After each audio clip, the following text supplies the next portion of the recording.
Chandrayaan 3 news. Shiv Shakti point पर हो रही सुबह, क्या फिर जगेंगे विक्रम और प्रज्ञान। चंद्रयान 3 के लैंडिंग स्पॉट यानी शिव शक्ति पॉइंट पर आज सूरज की रोशनी पहुंचनी शुरू हो जाएगी। यानी इस पॉइंट पर अब सुबह हो रही है, जो अगले 14-15 दिनों तक चलेगी। अगर अगले 2 दिनों में विक्रम लैंडर और प्रज्ञान रोवर के सोलर पैनल के जरिए एक्टिव हो गए तो उन्हें फिर से काम पर लगाया जा सकता है। शिव शक्ति पॉइंट पर जल्दी ही सुबह होने वाली है। चढ़ते सूरज के साथ लैंडर और रोवर को एक्टिव होने के लिए तैयार हैं। सभी फोटो इसरो। शिव शक्ति पॉइंट पर जल्दी ही सुबह होने वाली है। चढ़ते सूरज के साथ लैंडर और रोवर को एक्टिव होने के लिए तैयार हैं। चंद्रमा के दक्षिणी ध्रुव से 600 किलोमीटर दूर मौजूद शिव शक्ति पॉइंट पर सुबह होने वाली है। छोटी मोटी सुबह नहीं, अगले 14-15 दिनों तक रहने वाली सुबह। ये उम्मीद की सुबह है। अगर सूरज की पर्याप्त रोशनी चंद्रयान 3 के विक्रम लैंडर और प्रज्ञान रोवर के सोलर पैनल्स पर पड़ी तो वो जाग जाएंगे। फिलहाल विक्रम लैंडर का रिसीवर ऑन है, उसके सारे यंत्र बंद है। यही हाल प्रज्ञान रोवर का भी है। 22 सितंबर को इसरो वैज्ञानिक फिर से विक्रम लैंडर से संपर्क साधने का प्रयास करेंगे। तब तक लैंडर के अंदर लगी बैटरी चार्ज हो जाएगी। सारे यंत्र ठंड से निकलने के बाद गर्म हो चुके होंगे, एक्टिव हो चुके होंगे। सूरज के सबसे नजदीक जाने वाले नासा के यान पार्कर सोलर प्रोब ने सौर तूफान को कैप्चर किया। सभी फोटो वीडियो नासा। सूर्य के सबसे नजदीक पहुंचे यान का सबसे भयानक सौर लहर से सामना, देखिए वीडियो। दुनिया का सबसे खतरनाक स्टेल्थ फाइटर जेट F-35 का मलबा मिल गया है। घटना की जांच चल रही है। फोटो बेटी। सबसे खतरनाक फाइटर जेट F-35 का मिला मलबा, ऑटो पायलट मोड में हुआ था गायब।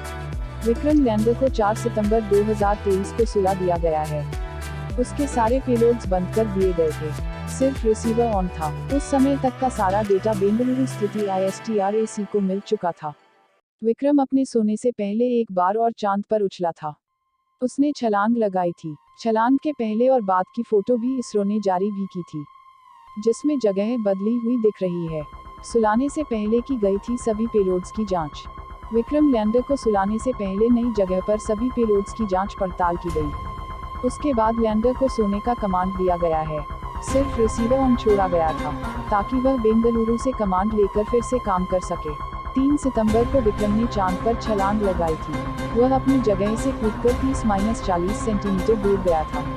हवा में 40 सेंटीमीटर ऊपर तक कूदा था। विक्रम की यह छलांग भविष्य के सैंपल रिटर्न और इंसानी मिशन में इसरो की मदद करेगा। रोशनी आने के बाद क्या होगा।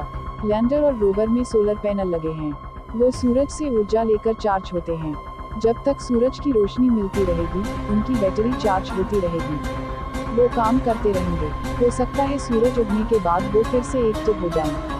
अगले 14-15 दिन काम करने के लिए, लेकिन यह जरूरी नहीं। -250 से नीचे का तापमान बर्दाश्त करने के बाद फिर से एक्टिव होना आसान नहीं होता। चंद्रमा पर हर 14-15 दिन में सूरज उगता है, फिर इतने ही दिन अस्त रहता है, यानी वहां इतने दिनों तक रोशनी रहती है। चंद्रमा अपनी धुरी पर घूमते हुए धरती का चक्कर लगाता रहता है, इसलिए उसका एक हिस्सा सूरज के सामने आता है तो दूसरा पीछे चला जाता है। इसलिए हर 14-15 दिन पर सूरज की आकृति भी बदलती रहती है। विक्रम लैंडर पर 4 पेलोड्स क्या काम करेंगे। 1. रंभा रैम्बर। यह चांद की सतह पर सूरज से आने वाले प्लाज्मा कणों के घनत्व, मात्रा और बदलाव की जांच करेगा। 2. चास्टेक चेस्ट। यह चांद की सतह की गर्मी यानी तापमान की जांच करेगा।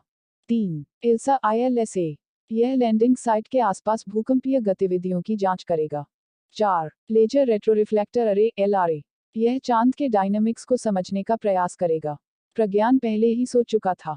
चंद्रयान 23 अगस्त 2023 की शाम 6:04 पर चांद के दक्षिणी ध्रुव के पास उतारा गया था।